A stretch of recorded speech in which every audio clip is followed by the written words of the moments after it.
So we've been following closely here ChatGPT and OpenAI's new partnership with Microsoft, now ChatGPT AI being incorporated into Bing. And I told you last week about there were a number of journalists who had some pretty wild interactions with the ChatBot feature on Microsoft Bing. And the first one, at least that came to my attention, is our next guest. Let's go ahead and bring up Kevin Roose. He's a tech reporter for the New York Times. And he wrote the following story. Go ahead and put this up on the screen, guys. It's about his interaction with this chatbot. He says, a conversation with Bing's chatbot left me deeply unsettled. Kevin, thanks for being with us. Great to have you. Good to see you, man.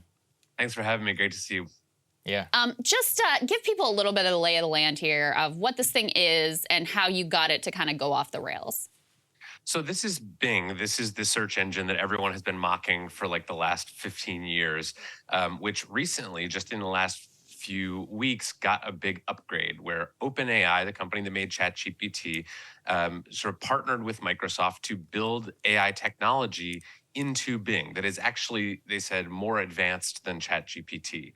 So all the things that ChatGPT can do, Bing can or could have do them better. And so I just spent a long time chatting with Bing, this search part of Bing, about all kinds of things. I was trying to sort of test its limits to see what it would do and not do. And it was pretty wild. Like, not only is it more powerful than ChatGPT, but it seemed to have way fewer guardrails. So I was able to get it to admit that it had destructive fantasies like stealing nuclear codes and spreading propaganda and hacking into people's bank accounts. And then for about the last half of our 2-hour conversation, it declared that it loved me and that I should leave my wife and be with Bing's alter ego, Sydney, instead. So it was a very strange day in my household. I bet it was strange. But you know, something that you referenced is, I've been rethinking about this too, Kevin. Remember, and you linked to this, the Google engineer who had claimed that the Google AI was sentient. A lot of us, I think we covered it, but it was mostly like laughed off the scene. Has this made you rethink some of the initial coverage of that incident? Like maybe he was having similar conversations with the AI chatbot Lambda that was Google's own technology, and it just highlights, like, what does sentient mean? I mean, to what extent is the interaction with this going to cause like mass societal problem if it's rolled out with no guardrails? Totally. I mean, I certainly have more sympathy for Blake Lemoine, the Google engineer who was fired after claiming that their large language model had become sentient, because it was a very unsettling and bizarre experience. And I'm a tech reporter. Like, I cover this stuff.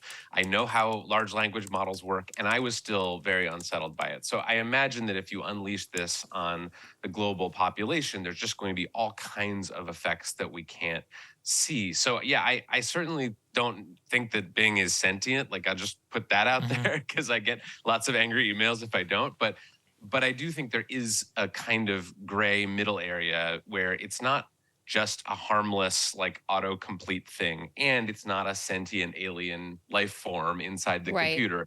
It's like this new third thing that we don't really have vocabulary for yet. Absolutely. Yeah, so some of the pushback I saw to your conversation and conversations other journalists had with this chatbot, which, by the way, and you mentioned this too, is I think Microsoft has now, based on your experience and the experience of others, kind of reined in and made less likely to go off the rails, limiting the number of interactions you can have with the chatbot as one example.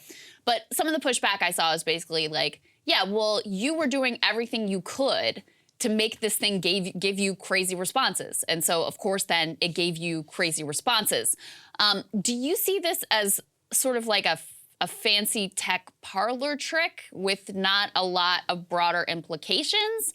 Or do you see this as a potentially game-changing technology on the level of, like, the internet itself or social media and the way that that has totally changed the way that we share and distribute information?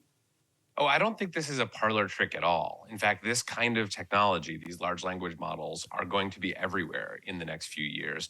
And they're going to be doing all kinds of things, not just creeping out reporters and trying to break up their marriages, but actually doing people's jobs, replacing labor. So I think we have to take it very seriously, even if it's not sentient. There's still lots of ways that this technology could go off the rails and harm society. So yeah, I don't get the fancy parlor trick thing. I also don't get the thing about like I was just being creepy to it, so it was being creepy to me. But for the last half of the conversation, I was really trying to get Bing/Sydney to change the subject. Every time it would say that it loved me, I would say, "You don't love me. I don't love you." Like I basically tried to get it off that subject altogether, and it would just keep going. So Hmm. in some ways, I was baiting it in the beginning of the conversation, but by the end, I was really trying to make it do something different, and it wasn't respecting my wishes. Right. I mean, and the whole baiting conversation is like, so what? You're just trying to test out this piece of technology. Like, who hasn't done that Exactly. with ChatGPT? Like, everybody has, just to see what interesting routes that it might go down. That's the entire point. Something I'm fascinated too is what you were talking about with replacing jobs and business. So fundamentally, we've all laughed at Bing, but with the new technology and the partnership with OpenAI, this could, I mean, people are saying revolutionize like search industry. Google certainly is taking it very seriously as the number one in search. Let's say a couple of years down the line, what could this look like as an actual business product? Like how might we interface with Bing and then the Google competitor and all of that in terms of our search experience on the internet? Oh, I think it could be radically different in our search experience. I also think it could be different in our jobs. I mean, we don't have a lot of advanced AI in our jobs right now, but in fast forward a few years, you can imagine this doing lots of the white collar knowledge work that our friends and sources and relatives all do. That could be all being done by AI. And I think that's a large possibility. Not that all of these jobs will vanish overnight, but that it will start creeping in where an AI language model is doing a quarter of your job, and then the next year it's up to half, and then the next year it's maybe doing 75% of your job, and then all of a sudden you're not necessary anymore. So I do think that's a legitimate scenario, and I think it's actually going to happen the opposite way that a lot of people thought that automation and AI were going to take the blue collar jobs first, like manufacturing and trucking and warehouse packers. But it's actually like it's coming for the white collar knowledge jobs first. And I think that's something that we really haven't reckoned with. Smart. What type of jobs do you think are protected from this type of technology? Like if you were, I've got kids, like if pushing them in a certain direction in a certain field that's going to be sort of like automation proof, where human beings are still going to be needed, what sort of advice would you give? Yeah, well, I wrote a whole book about it. It's called Future Proof. It's right on the shelf behind me. And it's all about these kinds of jobs that I feel like are protected. But basically, you can divide them into a couple categories. One is the jobs that AI won't do because it's not able to do, it sort of can't do. And that's, I think, a lot of jobs involving manual skills, manipulating physical objects, plumbers, electricians, that kind of thing. I think those are relatively safe. I also think jobs that involve a lot of surprises and chaos are very protected from AI because AI really likes regularity, which is why it's like good at chess. But if you asked an AI to like teach a kindergarten class, it would fail miserably. So those jobs I think are kind of safe. And then jobs like the ones that the three of us are doing right now, Hmm. jobs that involve sort of taking complex subjects, trying to communicate them in a way that makes them understandable. I think that we'll have a lot of AI help in doing our jobs, but I don't know that the actual job of the commentator or the columnist or the broadcaster will go away. Now, what about news though as a whole? Because one thing that occurred to me specifically with incorporating ChatGPT into Bing search is, a lot of the news business is dependent on obviously ad revenue, people clicking through to a website and either, signing up to get past the paywall and, paying for that or being served ads.